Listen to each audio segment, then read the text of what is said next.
ये नहीं सोचेगा कि किताब खोलकर एक्चुअली फेज 1, फेज 2, फेज 3 के सैंपल पेपर्स लगाने हैं। कोई ये नहीं सोचेगा कि उन्हें एक्चुअली एनालाइज करना है। तो अगर आप सोचो आप ये कर रहे हो तो आप कितने सारे बच्चों से आगे आ जाओगे। Hi everybody, very warm welcome to the channel Shipra Mishra. This is Shipra Mishra and I hope you guys are doing fine. So कोई फर्क नहीं पड़ता अभी आप प्री बोर्ड्स लिख रहे हो या लिखने वाले हो या प्री बोर्ड्स लिख चुके हो और अपने नेक्स्ट प्री बोर्ड्स की तैयारी कर रहे हो। ये वीडियो सबको देखना है क्योंकि यार आपका जो प्री बोर्ड वाला जो टाइम होता है ना, जिसमें आप प्री बोर्ड के लिए प्रिपेयर कर रहे होते हो, प्री बोर्ड लिख रहे होते हो, और उसके बाद का जो समय होता है, अगर आप नहीं चाहते हो कि ये सब कुछ बस एक टाइम वेस्ट निकले तो आपको इस वीडियो को एंड तक जरूर देखना है।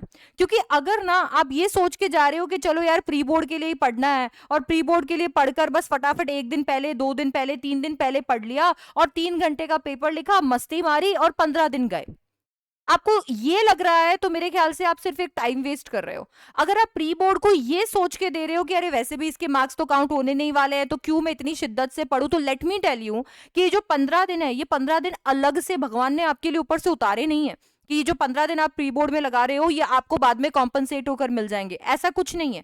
ये 15 डेज आपकी ओवरऑल बोर्ड प्रेपरेशन में से ही जाने हैं। अगर आप एंट्रेंस एग्जाम्स टारगेट कर रहे हो तो उनके प्रेपरेशन टाइम में से भी ये जाना है। तो ये 15 दिन जो है ये एक्चुअली आप केवल प्री बोर्ड के लिए नहीं, आप बोर्ड्स के टूवर्ड्स भी वेस्ट कर रहे हो और अपने एंट्रेंस एग्जाम्स के टूवर्ड्स भी वेस्ट कर रहे हो। मार्क्स अगर आपके काउंट नहीं भी हो रहे हैं तब भी प्री बोर्ड से हम कैसे मैक्सिमम एक्सट्रैक्ट कर सकते हैं, आज के इस वीडियो में हम वो डिस्कस करने वाले हैं। तो चलिए फिर फटाफट से शुरू करते हैं। यार सबसे पहली चीज तो ये है कि तुम्हें ना, जब तुम प्री बोर्ड्स देने जाते हो, जब तुम अभी अपना एग्जाम लिख रहे हो, तो तुम्हें फुल फोकस किस पे करना है? तुम्हारा फोकस होना चाहिए तुम्हारी स्ट्रेंथ्स पे।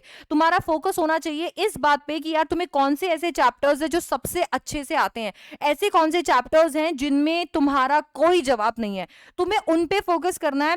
For the sake of pre boards बैठकर लास्ट में वो वाले चैप्टर्स उठाकर टाइम वेस्ट मत करो जिनको तुमने छुआ भी नहीं है, तुम उन पे फोकस करो। अगर तुम्हारे पास 10 चैप्टर है और 10 में से 5 चैप्टर तुम्हें इतने अच्छे से आते हैं तो उन पे अच्छे से फोकस करके जाओ, उन्हें और अच्छे से बिल्ड करके जाओ, ठीक है? वो चीज आपको हमेशा ट्राई करनी चाहिए। इसके बाद में प्री बोर्ड लिखने से पहले you have to try sample papers. आपका फेज 1 के जो सैम्पल पेपर्स होते हैं वो आपको ट्राई करने before writing pre boards. Ma'am ये फेज 1 के सैम्पल पेपर्स क्या हैं? I tell you. यार आप में से बहुत सारे बच्चे ऑलरेडी ये जानते हैं कि मैंने अपनी ये प्रैक्टिस पेपर वाली जो बुक है ये ऑलरेडी आपके लिए रिलीज कर रखी है। इसमें सैम्पल पेपर्स हैं। अब ये जो सैम्पल पेपर्स मैंने निकाले हैं ना, इनके 3 फेजेस मैंने बनाए हैं। Let me tell you more about it. 3 phases. पहला फेज ऐसा है जिसके अंदर आपको सीबीएसई के सैम्पल पेपर्स मिलने वाले हैं, सीबीएसई के पेपर्स मिलने वाले हैं, ताकि से आप फुल्ली प्रिपेयर्ड रह सकें सीबीएसई के लेवल से। तो ये जो फेज 1 है ना, ये फेज 1 एक्चुअली आपके सीबीएसई के पेपर्स हैं, कहीं से डाउनलोड नहीं करने, कहीं से कुछ नहीं करने, आपको सारा मॉडिफाइड वर्जन सब कुछ आपको यहां पर मिल जाएगा। अब प्री बोर्ड लिखने से पहले फेज 1 के पेपर सॉल्व करके जाओगे तो ये भी पता चल जाएगा कि आपके चैप्टर्स जिनको आप स्ट्रेंथ मान रहे हो वो एक्चुअली स्ट्रेंथ है या नहीं, और इसके साथ में बाकी सारे चैप्टर्स जो आपके वीक हैं उनमें से कितने क्वेश्चंस आप टैकल कर सकते हो वो भी आपको ये बता देगा। तो अब आपने प्री बोर्ड्स लिख लिए। अब प्री बोर्ड्स लिखने के बाद में एक तो ये चीज हो सकती है कि पढ़ लिया, सैंपल पेपर सॉल्व कर दिया, प्री बोर्ड्स लिख कर आए और चलो अभी हो गया काम। देखो बच्चों, ये वाली अप्रोच हमें फाइनल एग्जाम्स में रखनी है। जब हम फाइनल एग्जाम्स लिख रहे होंगे ना, तो जब हमने एग्जाम दिया तो एग्जाम देने के बाद में भूल जाएंगे उसको, फिर बैठकर आंसर की मैच नहीं करेंगे, अरे इसका आंसर क्या था, वो क्या था, वो टाइम वेस्ट नहीं करेंगे। पर प्री बोर्ड में वो अप्रोच नहीं रखनी है। जब हम प्री बोर्ड देकर आए हैं तो आते ही हम लोगों को एक एनालिसिस चार्ट पर सब्जेक्ट बनाना चाहिए। हर सब्जेक्ट का एक एनालिसिस चार्ट होना चाहिए। कितने क्वेश्चंस आए थे, उनमें से कौन से क्वेश्चंस में आप अटके तो आपने उनमें क्या किया, कौन से क्वेश्चंस आपको सबसे ज्यादा परेशान कर रहे हैं, ये जो चैप्टर्स आपने यहाँ डिसाइड किए हैं, ये चैप्टर्स पे आप एक्चुअली भरोसा कर सकते हो या नहीं, कोई और ऐसे चैप्टर्स हैं क्या जो बहुत परेशान आपको कर रहे थे, तो उन चैप्टर्स के अराउंड आपको कैसे काम करना है, क्या उन चैप्टर्स को इस पॉइंट पे उठाना सही होगा या नहीं। अपने प्री बोर्ड के पेपर और आपने उन 3 घंटों में क्या किया उससे एनालाइज करो। पर सब्जेक्ट एक शीट बनाकर तैयार रखो ताकि उस प्री बोर्ड को देने से कुछ तो फायदा हो। पता तो चले कि एग्जैक्टली आप कहां स्टैंड कर रहे हो, कितने मार्क्स आप एक्सपेक्ट कर रहे हो, अपने आप को एनालाइज करो, क्योंकि ये जो चीज है ये बोर्ड में बहुत काम आएगी और ये चीज इंश्योर करेगी कि वो 3 घंटे जो आपने प्री बोर्ड लिखा है और उसके पहले जो आपने मेहनत करी है वो वेस्ट नहीं हुई है, बिकॉज जो भी आपने लर्निंग वहां से की है, जो भी आपने सीखा है, इट्स राइट हियर। अब जब ये हो गया तो आपने अपने गैप्स फाइंड आउट करने हैं। आपने ये फाइंड आउट करना है यार आपको कौन से वाले क्वेश्चंस में तकलीफ आती है, कौन से वाले चैप्टर्स में तकलीफ आती है, क्यों तकलीफ आ रही है, क्या आपने पढ़ाई नहीं करी है, आपने उनको कभी पढ़ाई नहीं है, क्या आपने उनकी प्रैक्टिस नहीं करी है, या फिर आपको वो वाले क्वेश्चन पता ही नहीं थे कि आते हैं। तो अपने गैप्स को फाइंड आउट करने की कोशिश करो और फिर उन पे वर्क करो, इंप्रूव करो फिर अपने आप को उन गैप्स में। वो जितनी भी प्रॉब्लम्स आ रही हैं जो कि आपको आपके डिजायर्ड स्कोर से दूर रख रही है, फिर उन पे वर्क करना शुरू करो, बिकॉज नाउ यू नो कि प्रॉब्लम क्या है। अब इसके बाद में आपने जब ये कर लिया तो यहां तक आपका जो आपने प्री बोर्ड दिया है उसका पूरा यूटिलाइजेशन हो गया। अब प्री बोर्ड देने के बाद में मेरे को क्या करना है, मैम बैठ जाना है आराम से मजे करने? नहीं, ये बैठने का वक्त नहीं है। मैं फिर बता रही हूं, ये सब कुछ तब करना जब तुम फाइनल एग्जाम्स लिख चुके होगे। अभी तुम्हें किस पे फोकस करना है? और सीखने पे। तो अपने सब्जेक्ट्स को और रिवाइज करने लग जाओ, ऐसे क्वेश्चंस को रिवाइज करने लग जाओ जो इंपॉर्टेंट है, जो बार बार पूछे जाते हैं। अब जब बच्चों ये हो जाता है तो अब आपको अपनी प्रैक्टिस पे इस मोमेंट पे सबसे ज्यादा ध्यान देना चाहिए, और प्रैक्टिस भी आपको सैंपल पेपर्स पे सबसे ज्यादा ध्यान देना चाहिए, और वो भी टाइम बाउंड।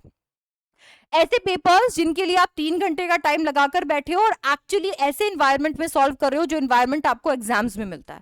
अब आपने ये कोशिश करनी है कि आप फेज 2 के जो सैंपल पेपर्स है उन्हें सॉल्व करो। मैम फेज 2 क्या है? बच्चों फेज 2 सैंपल पेपर्स वो वाले पेपर्स हैं जो कि सिमिलर हैं सीबीएसई के। जी, यहाँ पर ऐसे पेपर्स हमने प्रिपेयर किए हुए हैं जो कि सीबीएसई के पेपर्स के साथ में मैच करते हैं, उस लेवल को मैच करते हैं, उस पैटर्न को मैच करते हैं, उस मार्किंग स्कीम को मैच करते हैं। तो आपको ये डर नहीं है कि क्या मैं बहुत ही ज्यादा ऊपर का लेवल सॉल्व कर रहा हूं या बहुत ही कम लेवल सॉल्व कर रहा हूं। एग्जैक्टली सीबीएसई को मैच करने वाले पेपर्स हैं ये, ठीक है। तो अब आपने उनको सॉल्व करना है। तो आपको अब पता चल गया है कि यार प्री बोर्ड से आपने बहुत कुछ सीख लिया था, आपका एनालिसिस चार्ट आपके सामने है, आप फिर से पूरे चैप्टर्स को, सब्जेक्ट को रिवाइज कर चुके हो और फिर से मैदान में उतर चुके हो और वो क्वेश्चन सॉल्व कर रहे हो, वो पेपर सॉल्व कर रहे हो जो कि सीबीएसई के अकॉर्डिंग बनाए गए हैं। तो जब तक आप यहाँ पर सीबीएसई के अकॉर्डिंग सेट हो चुके हो, आपको ये पता चल चुका है कि यार मैं अब ये वाले क्वेश्चंस अच्छे से सॉल्व कर सकता हूं, तो अब बारी है अपने आप को चैलेंज करने की। अब आप अपने आप को चैलेंज कीजिए सबसे डिफिकल्ट पेपर्स को उठा के, जो कि हाँ फेज 3 है।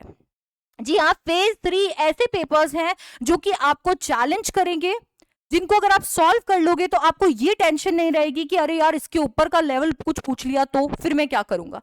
ऐसे पेपर्स को सॉल्व करो और ऐसे पेपर्स का कंप्लीट एनालिसिस, सॉल्यूशन, सब कुछ इसमें अटैच्ड है। पेपर्स को सॉल्व करने से कुछ नहीं होगा, एक्चुअली आंसर शीट खोलकर देखो, मार्किंग स्कीम खोलकर देखो, आधा नंबर कहां कटना है, 1 नंबर कहां कटना है, फुल मार्क्स कहां मिलने हैं, अपने पेपर को एनालाइज करो। टेस्ट देने से कुछ नहीं होता, वहां कहां गलतियां निकली हैं उन्हें कैसे इंप्रूव करना है वो ज्यादा इंपॉर्टेंट है। तो जब आप वो कर लोगे ना, तब आप अपने इस प्री बोर्ड में लगाए हुए टाइम को पूरी तरीके से यूटिलाइज कर पाओगे, क्योंकि आप पूरी एक सैंपल पेपर की बुक सॉल्व कर चुके होगे। आप इतनी प्रैक्टिस कर चुके होगे जितनी प्रैक्टिस न जाने कितने परसेंटेज ऑफ स्टूडेंट्स सोचते भी नहीं है करने का। पता नहीं आप में से कितने सारे ऐसे बच्चे होंगे जो इस वीडियो को सिर्फ देखेंगे, खुश हो जाएंगे कि हाँ ऐसा ऐसा करना है, और फिर छोड़ देंगे। कोई ये नहीं सोचेगा कि किताब खोलकर एक्चुअली फेज 1, फेज 2, फेज 3 के सैंपल पेपर्स लगाने हैं। कोई ये नहीं सोचेगा कि उन्हें एक्चुअली एनालाइज करना है। तो अगर आप सोचो आप ये कर रहे हो तो आप कितने सारे बच्चों से आगे आ जाओगे। वापस से वो सारी चीजें रिपीट मत करो जो तुम करते आए हो क्लास 10th के अंदर या अपने सीनियर्स को करते हुए देख रहे हो। अगर कुछ नया अचीव करना है, अगर नया फ्यूचर लिखना है, तो चीजें भी तुम्हें नहीं करनी पड़ेंगी। वो पुरानी चीजें करके पुराने आउटकम्स ही आएंगे। समझ गए? तो ये आपको ध्यान में रखना है और अपने टाइम को फुल्ली यूटिलाइज करना है।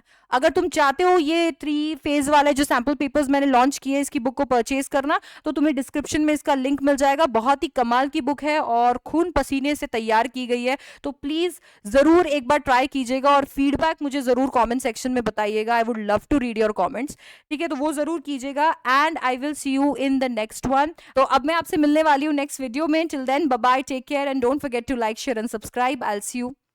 Bye, love you.